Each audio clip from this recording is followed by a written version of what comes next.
नमस्कार, मैं डॉक्टर सरोज व्यास पुनः आपके साथ उपस्थित हुई हूँ।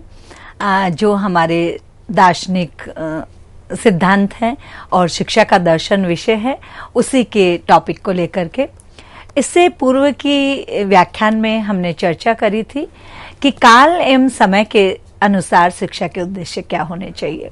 हमने इससे पूर्व की जो व्याख्यान श्रृंखला है उसमें हमने बात करी थी वैदिक कालीन शिक्षा के उद्देश्य, कि वैदिक काल में शिक्षा के उद्देश्य क्या थे। फिर हमने बात करी बौद्धकालीन शिक्षा के उद्देश्यों की, और बौद्धकालीन शिक्षा के उद्देश्यों के बाद में हमने बात करी मध्यकालीन शिक्षा के उद्देश्य या मुस्लिम काल, या जिसे हम कहें कि मुस्लिम पीरियड में किस तरह शिक्षा के उद्देश्य थे। अब हम आज के इस व्याख्यान में, इस चर्चा में हम शामिल कर रहे हैं ब्रिटिश कालीन शिक्षा के उद्देश्य, यानी ब्रिटिश जो काल था जब अंग्रेजों का शासन था भारत पर, तो शिक्षा के उद्देश्य क्या थे। देखिए, एक चीज तो मैं यहाँ सबसे पहले आपको स्पष्ट कर देना चाहती हूँ कि शिक्षा का जितना भी ताना बाना या जो भी योजनाएं थी या जो भी दृष्टिकोण था, आधार था या उद्देश्य थे या जो प्लानिंग जिसे हम कहेंगे वो थी, उन सब के पीछे जिसका मस्तिष्क था, जिसका ब्रेन काम कर रहा था, जो कर रहा था, उन महाशय का नाम था लॉर्ड मैकाले। आज भी जब आप किसी भी प्रतियोगिता परीक्षा के लिए जाते हैं या साक्षात्कार के लिए जाते हैं, तो आपसे एक प्रश्न यकायक पूछ लिया जाता है, और वो प्रश्न होता है कि व्हाइट कॉलर जॉब क्या है, या लॉर्ड मैकाले की शिक्षा नीति क्या थी। व्हाइट कॉलर जॉब, जब व्हाइट कॉलर जॉब का बात आता है तो सबसे पहले लॉर्ड मैकाले का नाम अपने आप स्मरण में आ जाता है। इस पर हम बाद में विस्तृत चर्चा करेंगे। हम ब्रिटिश कालीन शिक्षा के उद्देश्यों की बात कर रहे थे, और उन्होंने सबसे पहले जो उद्देश्य उन्होंने निर्धारित किया वो ये था कि यूरोपियन साहित्य और विज्ञान का प्रसार करना। अंग्रेज यहाँ पे आए थे, एक व्यापारी के रूप में आए थे, लेकिन धीरे धीरे उन्होंने भारत पर अपना आधिपत्य जमाना शुरू कर दिया था। अब उनके सामने था कि भारतीयों में यूरोपीय जो साहित्य है उसका और विज्ञान का प्रसार कैसे करें। लॉर्ड मैकाले अन्य ब्रिटिश शिक्षाविदों के अनुसार प्राचीन भारतीय शिक्षा अविकसित थी और उसमें साहित्य एवं विज्ञान का अभाव था। अब मैं इसे क्या कहूं कि ये उनकी दृष्टिहीनता थी या ये मंद बुद्धिता थी, वो तो वही जाने। लेकिन हाँ, ये सत्य है कि अंग्रेजी शासन के अनुसार या पाश्चात्य संस्कृति के अनुसार हमारी जो भारतीय संस्कृति या शिक्षा थी वो उन्हें अविकसित लगती थी, और उन्हें लगता था कि उसमें साहित्य नहीं है, लिटरेचर नहीं है और साइंस विज्ञान नहीं है, उसका अभाव था। तो सबसे पहले जो उन्होंने शिक्षा का उद्देश्य निर्धारित किया उसमें उन्होंने कहा कि यहाँ पर प्राचीन जो भारतीय शिक्षा जो अविकसित है, जिसमें साहित्य और विज्ञान नहीं है, वहां यूरोपियन साहित्य और विज्ञान का प्रचार प्रसार करना ही शिक्षा का उद्देश्य होना चाहिए। दूसरी बात उन्होंने जो शिक्षा का उद्देश्य निर्धारित किया वो थी बौद्धिक एवं नैतिक विकास करना, बुद्धि का और नैतिकता का विकास करना। लॉर्ड मैकाले के द्वारा 1835 में जारी विवरण पत्र एवं चार्ल्स वुड के 1854 के घोषणा पत्र से स्पष्ट होता है कि ब्रिटिश काल में अंग्रेजी शिक्षा द्वारा भारतीयों का बौद्धिक एवं नैतिक विकास मुख्य उद्देश्य था। उन्होंने लॉर्ड मैकाले ने 1835 में जो विवरण पत्र जारी किया उसमें, और चार्ल्स वुड ने 1854 में जो घोषणा पत्र लिखा, उसका यदि गहन और विस्तृत अध्ययन किया जाए तो उससे ये स्पष्ट हो जाता है कि वो मानते थे और उनकी आवश्यकता थी या उन्होंने उद्देश्य निर्धारित किए थे कि अंग्रेजी शिक्षा के द्वारा भारतीयों का, यानी भारतीयों में जो पाश्चात्य एजुकेशन शिक्षा है उसका समावेश करना और उसके अनुसार उनके चरित्र का निर्माण करना उनकी शिक्षा का उद्देश्य रहा। ब्रिटिश कालीन शिक्षा में जो एक और प्रमुख उद्देश्य उनका था वो था ब्रिटिश शासन की सहायता के लिए भारतीयों को प्रशिक्षण देना। वो तो यहाँ पे एक व्यापारी के रूप में आए थे, और घर से बाहर के लोग थे, उन्हें भारतीय संस्कृति के बारे में पता नहीं था, वो भारतीय भाषा नहीं जानते थे, वो भारतीय संस्कृति नहीं जानते थे, सभ्यता नहीं जानते थे, रीति रिवाज नहीं जानते थे। ऐसे में और भारतीय जो है वो पाश्चात्य संस्कृति से अनभिज्ञ थे। तो उन्होंने जो एक साधन बनाया, उन्होंने जो एक सहारा लिया, या उन्होंने जो एक आधार स्तंभ किया, वो ये किया कि ब्रिटिश शासन की सहायता के लिए भारतीयों को प्रशिक्षण दिया जाए। कैसा प्रशिक्षण दिया जाए? जिसमें एक ऐसा वर्ग तैयार किया जाए जो उनके द्वारा शासित लाखों लोगों के बीच मध्यस्थता कर सके, मीडिएटर की बात उन्होंने समझी। एक ऐसा वर्ग जो रुचि, नैतिकता और बुद्धि से अंग्रेज और रंग रूप में भारतीय हो। यानी अंग्रेजी मेम को देसी पहना देना और देसी महिला को अंग्रेजी पहना देना, ये उनका एक कहावत है, ये उद्देश्य था। जो मैंने इस व्याख्यान के प्रारंभ में आपसे चर्चा करी, मैंने आपसे कहा कि उनका जो लॉर्ड मैकाले की जो व्हाइट कॉलर जॉब थी, वो कुछ इस उद्देश्य की पूर्ति करती थी कि ब्रिटिश शासन की सहायता के लिए भारतीयों को प्रशिक्षण देना, व्हाइट कॉलर जॉब।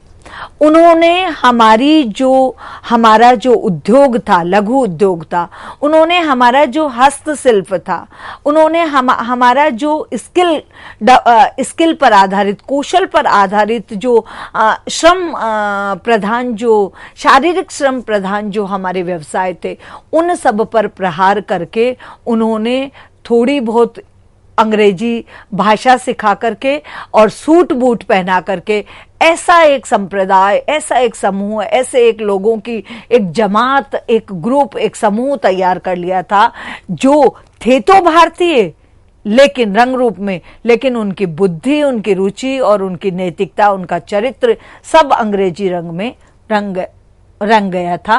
क्योंकि वो जो है वो अपने ही भारतीय भाइयों को अंग्रेजियत के अनुसार या उनके अनुसार चलने के लिए वहां पर वो उन्हें कन्विंस करने लगे, उनका परामर्श देने लगे, उनका निर्देशन करने लगे, उन्हें समझाने लगे और उन्हें कन्विंस करने लगे और उनके बीच में मध्यस्थता करने लगे।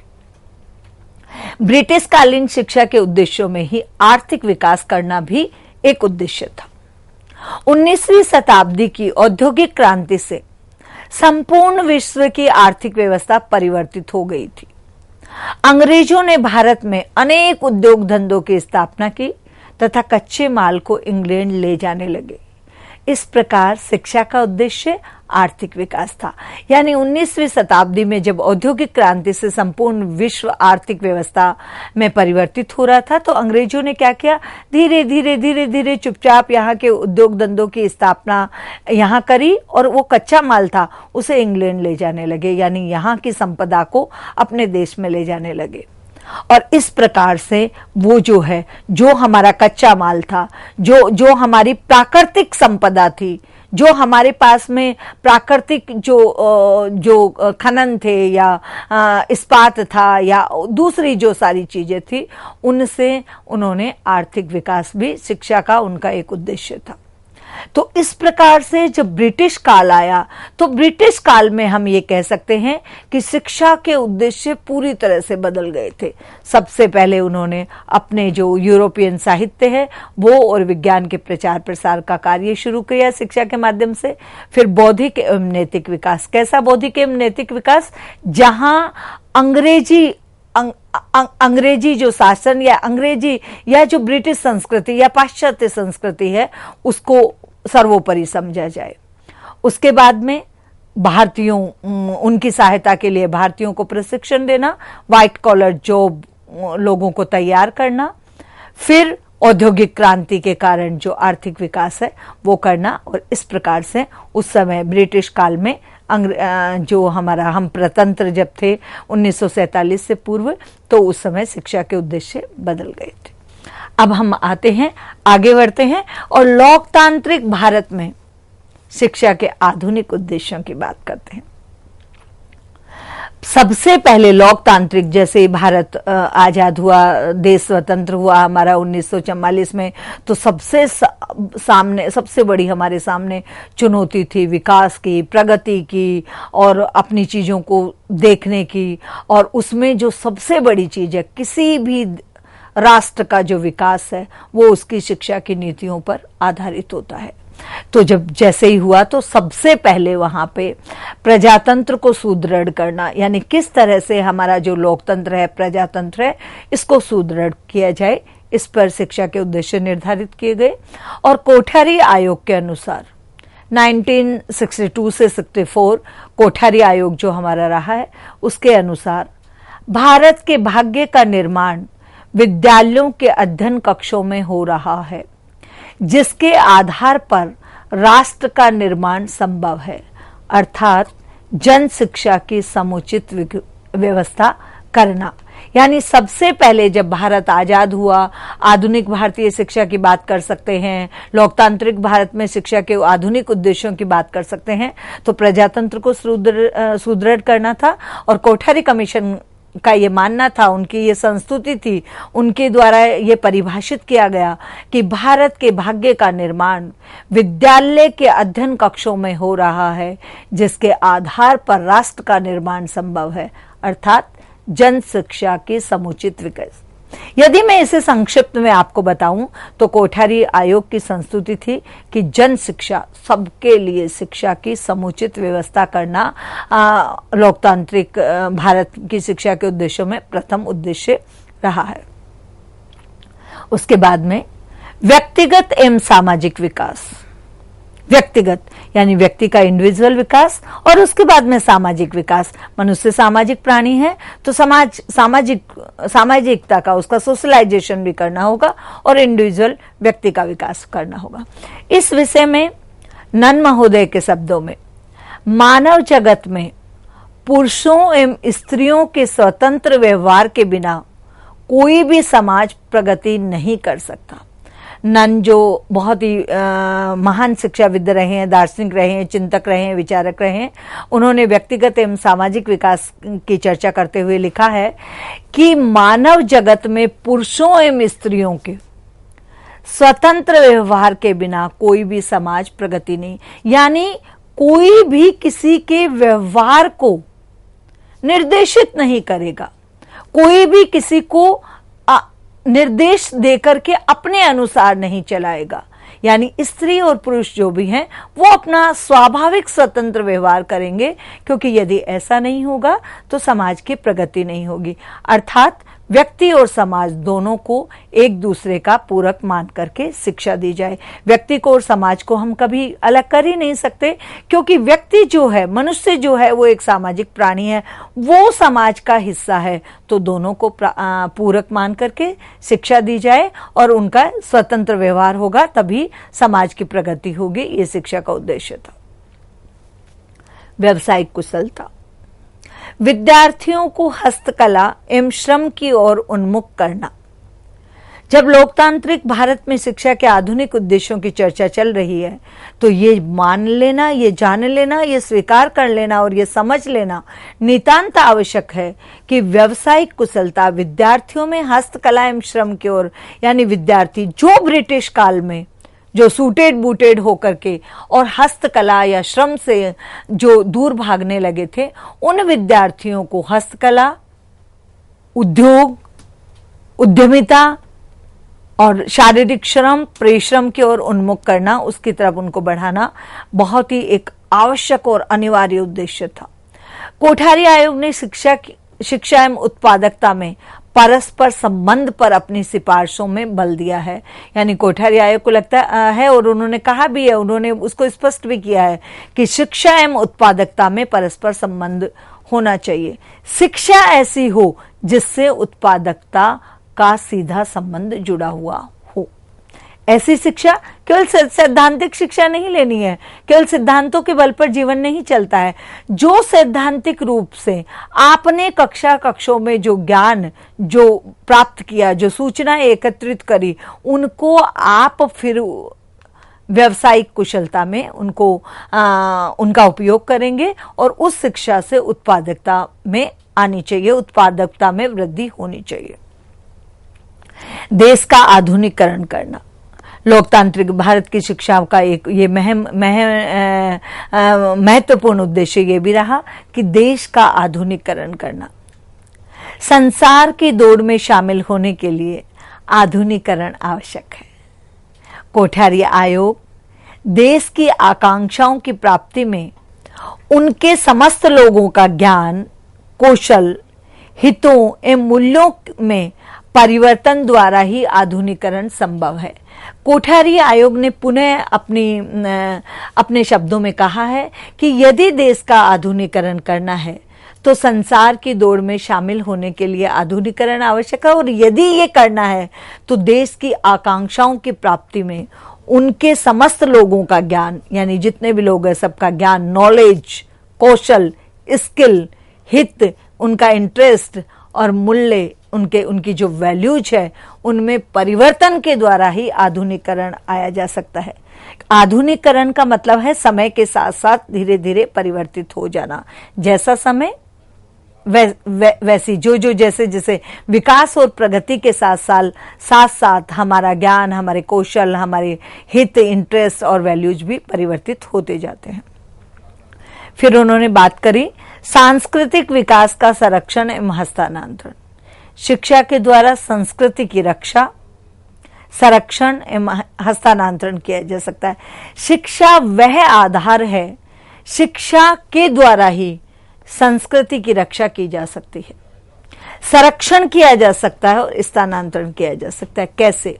देखिए, शिक्षा ही है आज भी हमारे समाज में, हमारे देश में, राष्ट्र में बहुत सारी हमारी सांस्कृतिक परंपराएं हैं, और शिक्षा के द्वारा ही, देखिए आप सभी जानते हैं कि जब रामनवमी होती है, बसंत पंचमी होती है, दशहरा होता है, दीपावली होती है, होली होती है, दुर्गा अष्टमी होती है, मुहर्रम होता है, या जो भी जितने भी हमारे गुरु नानक देव जी का जन्मदिन होता है, हमारा क्रिसमस डे होता है, जो भी होते हैं, ये सारे के सारे जो हैं वो कोई उन सब में, सब त्योहारों में, सब पर्वों में, सारे उत्सवों में, सारे आयोजनों में कहीं ना कहीं भारतीय संस्कृति की जड़ें जमी हुई है, और वो जो है वो संदेश देती है।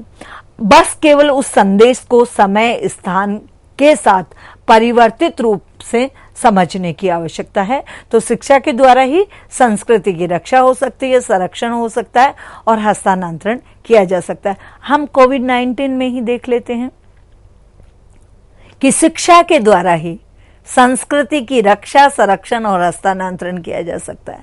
हमारी भारतीय संस्कृति रही है कि हमारे जो रसोई घर हैं उनमें हमारा पूरा चिकित्सालय समाया हुआ है। हमारे जो दैनिक जीवन की खाद्य वस्तुएं हैं वो हमारी औषधियां हैं। हमारे जो पेड़ पौधे हैं वो हमारे ऑक्सीजन के अनमोल सिलेंडर है। हमारा जो वातावरण है वो हमें संरक्षित करता है। तो ये सारी चीजें हैं वो शिक्षा के द्वारा ही दी जा सकती है। तो ये भी एक उद्देश्य रहा।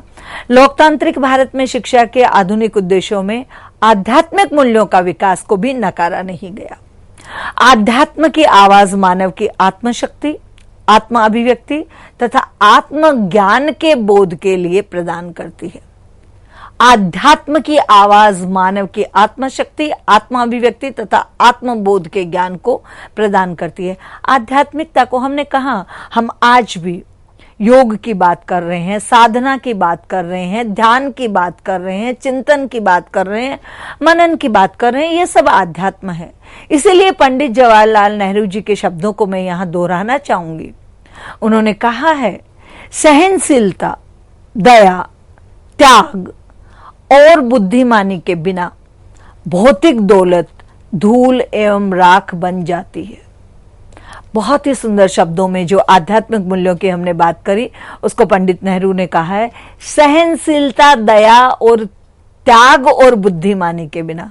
सबसे पहले सहनशीलता, यानी आप में सैक्रिफाइस और आप में पेशेंस होना चाहिए, आप में संयम होना चाहिए। दया यानी आप सिंपैथी का जो संवेग है वो आप में होना चाहिए। त्याग, आप किसी के लिए सैक्रिफाइस कर पा रहे हैं। और बुद्धिमानी, और आपका आईक्यू लेवल के बिना भौतिक दौलत धूल एमराक बन जाती है। यानी जो सांसारिक संपदा है, हमारा जो धन संपदा है, ये यदि सहनशीलता नहीं है, दया नहीं है, त्याग नहीं है और बुद्धिमानी नहीं है, तो ये सब धूल और राख यानी मिट्टी में मिल जाता है। इसका कोई औचित्य नहीं है। फिर बात आती है राष्ट्रीय भावना के विकास की। इस संदर्भ में राष्ट्रीय कवि दिनकर की पंक्तियां विशेष महत्व रखती हैं, जो है भरा नहीं है भावों से बहती जिसमें रसधार नहीं, वह हृदय नहीं, वह पत्थर है जिसमें स्वदेश का प्यार नहीं। दिनकर जी ने देखिए कितना पहले और कितने सुंदर भाव से कह दिया, भरा नहीं है भावों से बहती जिसमें रसधार नहीं, वह हृदय नहीं, वह पत्थर है जिसमें स्वदेश का प्यार नहीं। जिस देश में हम रहते हैं, जहां की मिट्टी, जहां का आकाश, जहां की वायु, जहां के पेड़ पर्वत नदी नाले पशु पक्षी प्रकृति, जहां की जो हम में समाई है, हम उसमें समाई हैं, यदि उसके प्रति हमारी भावनाएं नहीं है, हमारे मन में रस नहीं है, वो हमारे हृदय में समाहित नहीं है, तो हम हृदय युक्त नहीं है, हम हृदय विहीन पत्थर के समान है जिसमें कोई संवेग नहीं होता। वह हृदय नहीं, वह पत्थर है। मतलब पत्थर की तुलना यहाँ कवि ने दिनकर ने हृदय से की गई है, क्योंकि पत्थर में संवेग नहीं होते हैं और हृदय संवेग के साथ होता है, पत्थर संवेग विहीन होता है। इसलिए जिसमें भावनाएं नहीं है, जिसमें रस नहीं है, वो पत्थर है, क्योंकि यदि उसमें स्वदेश का प्यार नहीं है तो वो इंसान कहलाने के योग्य नहीं है। विश्व बंधुत्व की भावना का विकास करना, लोकतांत्रिक मूल्यों पर आधारित भारतीय शिक्षा वसुधैव कुटुंबकम की भावना से ओतप्रोत है। विश्व बंधुत्व की हमारा तो जो दर्शन ही है, भारतीय संस्कृति का जो दर्शन है, वही वसुधैव कुटुंबकम की भावना पर से ओतप्रोत है, उस पर आधारित है। तो शिक्षा जो हमारी है वो लोकतांत्रिक मूल्यों पर आधारित जो भारतीय शिक्षा है, उसमें वसुधैव कुटुंबकम की भावना शिक्षा में ही सर्वभाव संभाव और वसुधैव कुटुंबकम की शिक्षा इसमें दी जाती है। तो इस प्रकार से जो लोकतांत्रिक भारत में शिक्षा के उद्देश्यों की बात करी, और अंत में मैं एक बार आधुनिक जो भारत है उसकी शिक्षा की चर्चा करना भी यहाँ अनिवार्य हो जाता है, क्योंकि आज हम लोकतांत्रिक भारत के साथ साथ 21वीं सदी में आधुनिक भारत की बात भी कर रहे हैं। तो लोकतांत्रिक भारत में जो हमने मुख्य शिक्षा के उद्देश्यों की बातें करी, वो थी प्रजातंत्र को सुदृढ़ बनाना, व्यक्तिगत एवं सामाजिकता का विकास करना, व्यवसायिक कुशलता का विकास करना, देश का आधुनिकीकरण करना, सांस्कृतिक विकास का संरक्षण एवं हस्तांतरण करना, आध्यात्मिक मूल्यों का विकास करना और राष्ट्रीय भावना के विकास के साथ साथ विश्व बंधुत्व की भावना का विकास करना, ये हमारे लोकतांत्रिक भारत में शिक्षा के आधुनिक उद्देश्य रहे हैं। तो आज की जो ये चर्चा है, इसमें हमने काल एवं समय के अनुसार शिक्षा के उद्देश्य क्या है उस पर इस व्याख्यान श्रृंखला में और इससे पूर्व की व्याख्यान श्रृंखला में हमने विस्तृत चर्चा करी। और उस चर्चा में हमने सबसे पहले लिया कि वैदिक काल में शिक्षा के उद्देश्य क्या हैं। वैदिक काल के बाद में हमने बात करी बोधकालीन शिक्षा के उद्देश्यों की, मध्यकालीन शिक्षा के उद्देश्यों की, और मध्यकालीन शिक्षा के उद्देश्यों के बाद में हमने ब्रिटिश कालीन शिक्षा के उद्देश्य, और उसके बाद में हम लोकतांत्रिक भारत में शिक्षा के आधुनिक उद्देश्यों की बात करी। वर्तमान भारत में शिक्षा के उद्देश्य क्या होना चाहिए, क्या होने चाहिए, ये एक ज्वलंत प्रश्न है, और इस पर भी कुछ संक्षिप्त विचार कर लेना मुझे लगता है कि आज की इस जो व्याख्यान श्रृंखला है इसमें प्रासंगिक है। वर्तमान में पिछले 1.5 वर्ष से जनवरी 2020 में ही धीरे से कब कोरोना वायरस हमारे बीच में आकर के बैठ गया, हमें पता ही नहीं चला। और जैसे ही कोरोना ने अपनी दस्तक दी, उस समय हम सब ने इतना दूरदृष्टि से सोचा ही नहीं था। जब मार्च आते आते विद्यालय और संस्थाएं, स्कूल, कॉलेज, विश्वविद्यालय, संस्थाएं सब जब बंद की जाने लगी, तो लगा 1 महीने की बात होगी, 2 महीने की बात होगी, धीरे धीरे ये समाप्त हो जाएगा। लेकिन आज पूरे 1.5 वर्ष के बाद भी स्थिति जहां की तहां है। पिछले 1.5 वर्ष से हमारा जो शिक्षा अधिगम है, हमारी शिक्षा जो है वो ऑनलाइन एजुकेशन में परिवर्तित हो गई है। कक्ष या फिर मैं कहूं कि जो ऑफलाइन या कक्षों की जो शिक्षा की हमारी थी, वो समाप्त हो गए हैं। शिक्षा के उद्देश्य कोई बहुत प्रकार से परिवर्तित नहीं हो गए हैं, लेकिन ये विचार करना होगा, ये समझना होगा कि क्या ऑनलाइन एजुकेशन, निश्चित रूप से शिक्षा के उद्देश्य बदले हैं। अब हमें ये ऑनलाइन एजुकेशन अब विकल्प के तौर पे जो हमने लिया था, वो आज अनिवार्यता प्रतीत हो रही है। तो हमें अब अपने जो भी विद्यालयों के, विश्वविद्यालयों के, महाविद्यालयों के जो शैक्षिक पाठ्यक्रम है, उनमें मूलभूत परिवर्तन करने की आवश्यकता है। और उस आवश्यकता में हमें जो ये तकनीकी का जो बोलबाला शिक्षा में बड़ा है, ऑनलाइन एजुकेशन का है, उसको भी हमें देखना होगा।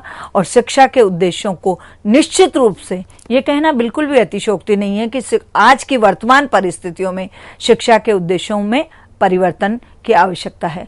लेकिन वर्तमान की यदि शिक्षा के संक्षिप्त उद्देश्यों की बात करें हम, तो व्यक्तित्व का विकास, सामाजिक विकास, शारीरिक विकास, भौतिक विकास, उसके साथ साथ आध्यात्मिक विकास, चारित्रिक विकास, और सबसे बड़ी जो बात है वो है व्यावसायिक विकास।